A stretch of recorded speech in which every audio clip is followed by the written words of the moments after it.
যখন 2025 সালে বাস করছে, চীনারা তখন 50 বছর এগিয়ে।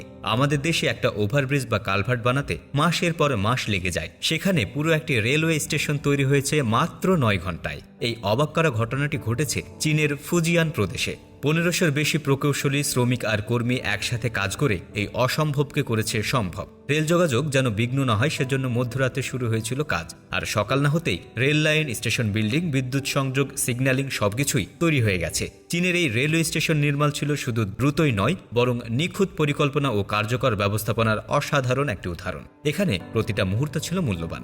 আগেই সব পরিকল্পনা একবারই চূড়ান্ত করে রাখা হয়েছিল।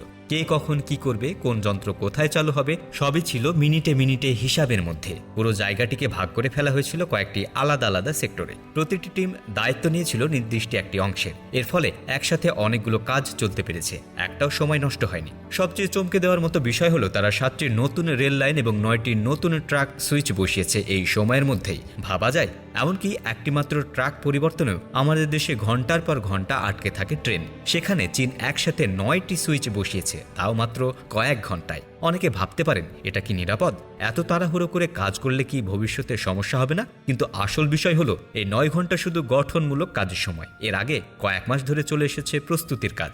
মূল নির্মাণটা হয়েছে খুবই দ্রুত, কিন্তু সেটার পেছনে রয়েছে মাসের পর মাস নীরব পরিকল্পনা। চীন এভাবে রেলওয়ে স্টেশন বানিয়েছে শুধু গর্ব করার জন্যই নয়, বরং তারা সময় এবং প্রযুক্তির সঠিক ব্যবহারের মাধ্যমে পুরো বিশ্বকে দেখিয়ে দিয়েছে কাজের গতি আর গুণগত মান একসাথে বজায় রাখা সম্ভব।